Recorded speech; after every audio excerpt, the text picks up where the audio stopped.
Hey. Melissa, what are you doing here? I was shocked to see my 8-year-old grandchild in ragged clothes, rummaging through the trash in the park. But the child said, "That's not me," and ran away. I couldn't be mistaken. I couldn't shake off my concern, so I called my son. It's the kids' sports day today. I'm busy. I could hear children cheering and an announcer in the background. Then who was that child earlier? I couldn't get the image out of my head.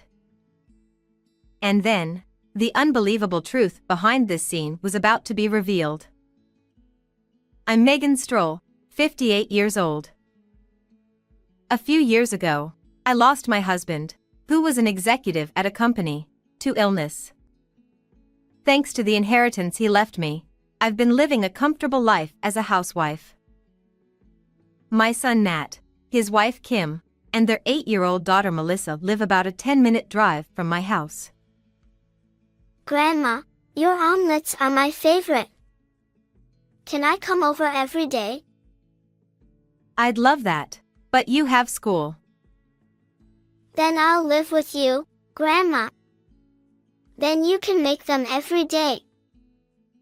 I couldn't help but adore my grandchild, who always loved being with me. My son worked at a large company thanks to his father's connections. I thought they were living comfortably, but he was apparently reckless with money, often spending his salary without thinking ahead, which caused fights with his wife. One day, Kim called me. I told Matt to stop wasting money, but he got angry, saying it's his money to use as he likes. Hearing my daughter-in-law's distress, I decided to visit their house to give my son a piece of my mind. When I rang the doorbell, Kim greeted me and led me to the living room. Matt, lying on the sofa fiddling with his phone, glanced at me. What do you want? He sighed deeply. Do you realize you're the breadwinner of this family? Shut up. I know without you nagging. We ended up having a huge argument. Because of that day, our relationship worsened, and he stopped coming to see me. Good grief, what a mess. However, when I contacted him to give Melissa her birthday present, he came over. I tried to hold back, but seeing his face, I couldn't help but nag him. Matt turned away, clearly not wanting to listen. Every time I see you, it's just nag, nag, nag. From now on, just send Melissa's gifts. Don't come over. I was taken aback by his unexpected response. What? Then I won't be able to see Melissa. That's your punishment for making me angry. I'll never bring her over again. Spend your life alone. I was shocked, turning pale at his harsh words. Even seeing my distress, he didn't change his expression and left with Melissa. Seeing my grandchild looking back at me worriedly only made the situation more heartbreaking. For a while, I felt depressed and withdrew into myself. Surely, Matt's feelings will change over time. I kept telling myself that to calm down. I didn't feel like going out, staying cooped up at home, but I decided I couldn't go on like that and resumed my daily walks. About 3 months later, I decided to walk a bit further than usual. I can still walk quite well, I thought, but suddenly I felt tired and decided to rest at a nearby park. There, I saw a shabby-looking girl rummaging through a trash can. As I approached and saw her face, I gasped. Melissa? Is that you, Melissa? "No." She glanced at me with wide eyes and a shocked expression, then ran away. Did I mistake her? No, she looked just like Melissa. Unable to shake off my concern, I called my son. What do you want? I'm busy with the kids' sports day. That can't be true. Because. Before I could respond, he muttered complaints. Then, from the background, I heard children cheering and an announcer. Next is the race. Is everyone ready? It echoed. Indeed, Matt seemed to be at the sports day. Did you hear that announcement? Yes. I know you're at the sports day. But it's strange. I saw a girl who looked exactly like Melissa rummaging through the trash in the park. I couldn't have mistaken my dear grandchild. As I insisted, he paused briefly. Ha! What are you talking about? It's definitely someone else. Ridiculous. Don't call me for such nonsense. He quickly returned to his usual tone and abruptly hung up. Could it be a mistake, as he said? I felt a strange sense of unease and couldn't get that scene out of my mind. Feeling uneasy, I continued my walk, naturally heading towards my grandchild's school. But the usually lively grounds were empty and silent. What's going on? I was frozen in surprise when I saw a poster. The date showed the sports day had ended last week. My son's words were false. Then, the girl I saw in the park must have been Melissa. If so, where was my son? Questions filled my mind. Thinking it would be faster to confirm, I went straight to my son's house and rang the doorbell. After a short wait, the girl I saw in the park stood there in ragged clothes. Grandma, why did you come? As soon as she saw me, she shrank back, looking like she was about to cry. I hugged her tightly. So it was you in the park, Melissa. But why are you dressed like that? Where are your parents? No matter how many times I asked, she only repeated, It's nothing. I'm fine. Anyway, I'm coming in. Melissa tried to stop me from taking off my shoes, but I entered the house forcefully. The hallway was covered in dust, and when I opened the living room door, garbage was scattered everywhere, and it smelled of spoiled food.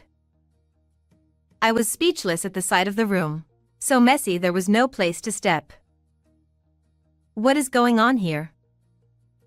I was just about to clean up. Grandma, please leave.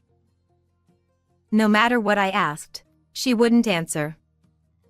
The bread on the floor had expired a week ago. The fridge was empty. Could Melissa have been alone all this time? As I pondered, her stomach growled loudly. I couldn't leave her there, so after convincing her despite her refusal, I brought her to my house, bathed her, and fed her. At first, she was timid, but as she took bite after bite, she began to relax. You have always loved Grandma's omelets. Are they good? She nodded repeatedly, tears streaming down her face as she enjoyed her favorite food. It was like she was finally letting out all her pent-up emotions. With a full stomach and feeling more relaxed, she began to talk. There was an unbelievable truth behind my grandchild rummaging through the trash. Mom had to have surgery and has been in the hospital, so she hasn't been home. I hadn't heard anything from my son or daughter-in-law. They probably didn't tell me because we hadn't been in contact since the argument over her birthday present. What about your dad? As soon as Mom went to the hospital, he said he had a new family and left. He hasn't come back. I was shocked. A new family? The thought of what my son might be doing made me feel even sorrier for her. Why didn't you contact Grandma? You can always rely on me when you're in trouble." At that, her calm expression darkened. Dad said if I told anyone, I'd never see Mom again. So I kept quiet. After some time, she ran out of food and couldn't bear the hunger, so she lived by scavenging from park trash cans.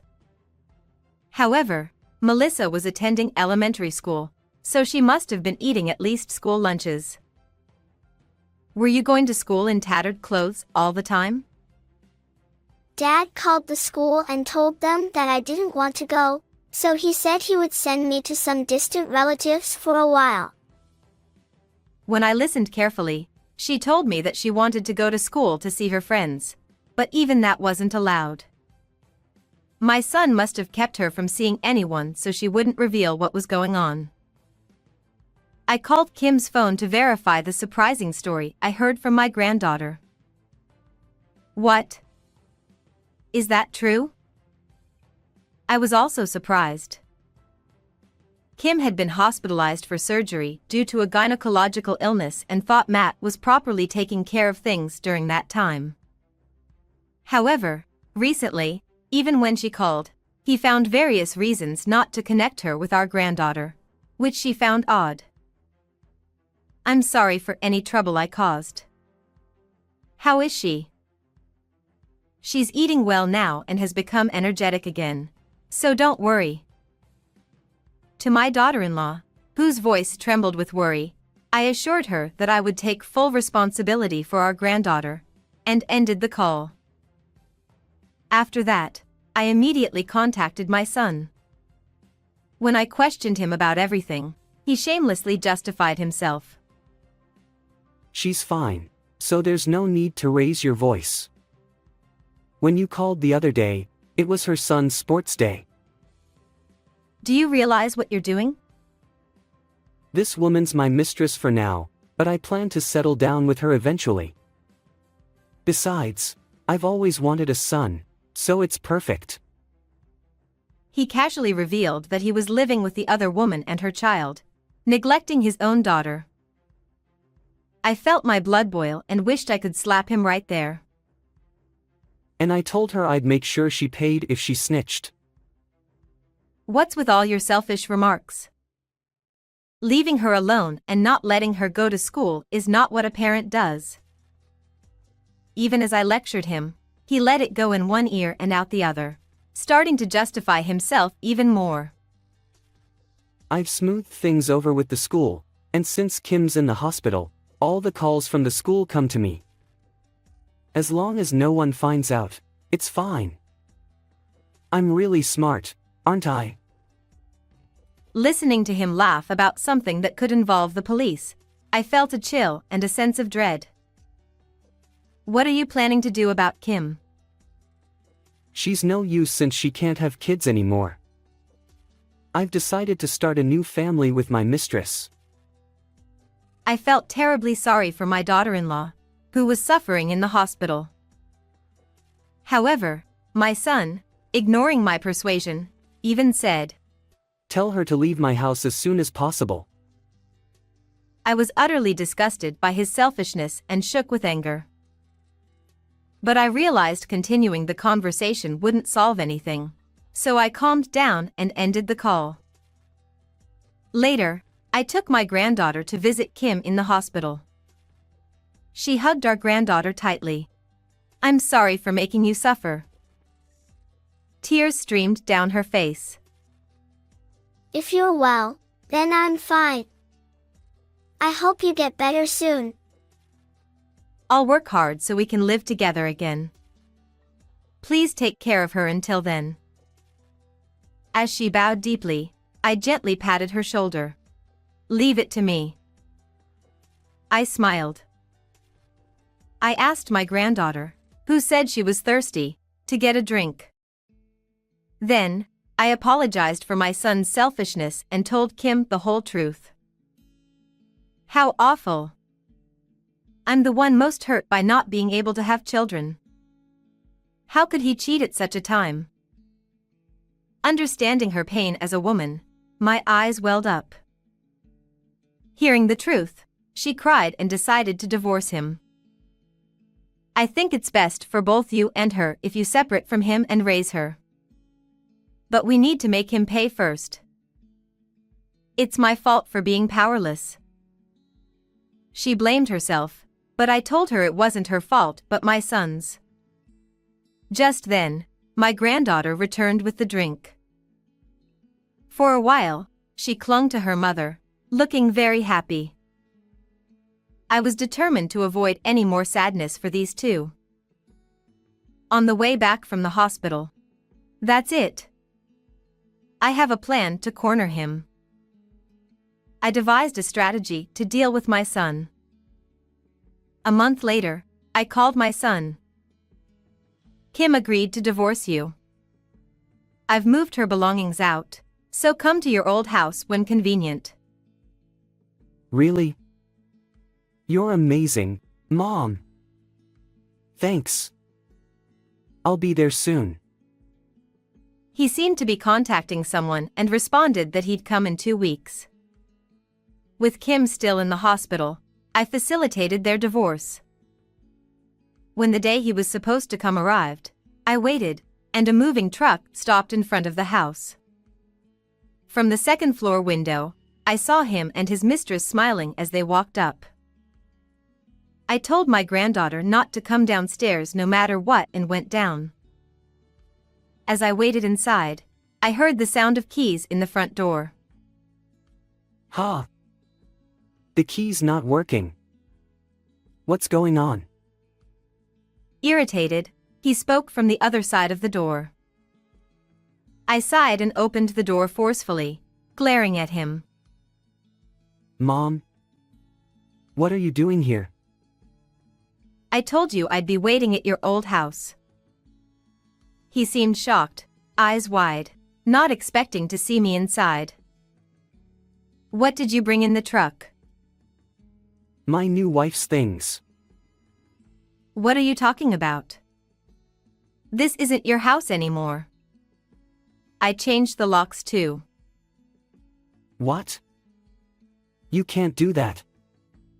This is my house. You're the one who told me to come here.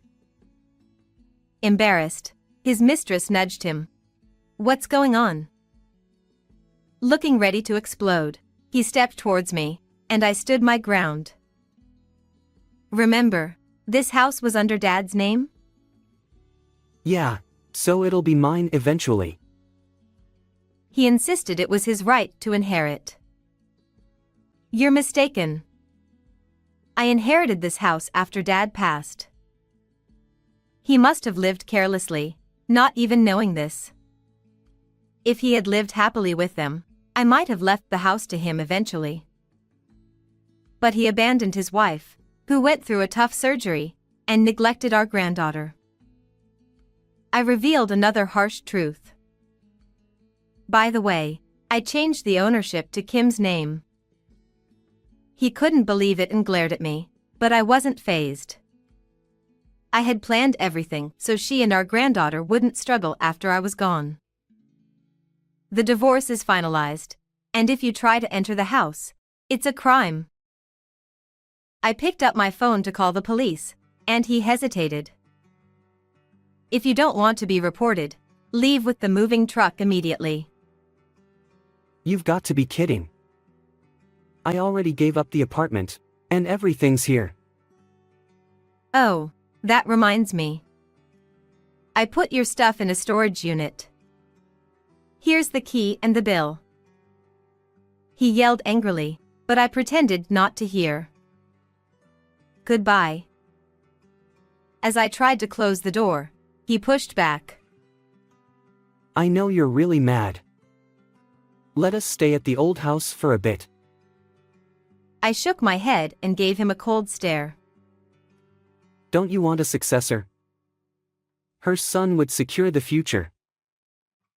He tried to convince me desperately. Listening closely, I learned she was a single mom with a 6-year-old boy. 2 months ago, when Kim's illness was discovered, Matt started an affair with her.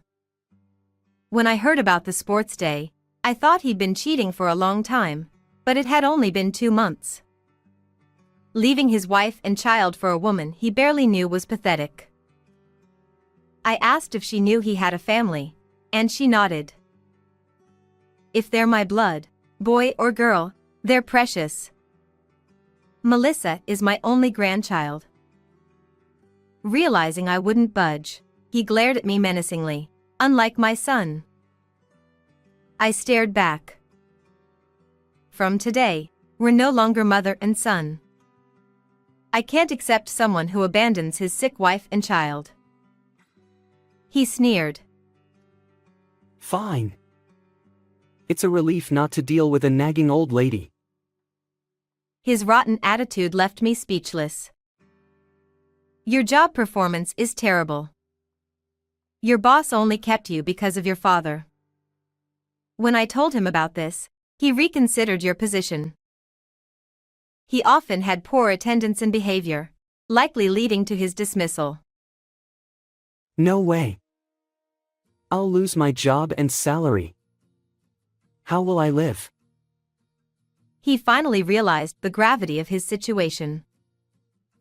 Mom, I'm sorry. I'll change my ways. Don't abandon me. What if your son suffers? His words fueled my anger. How dare you?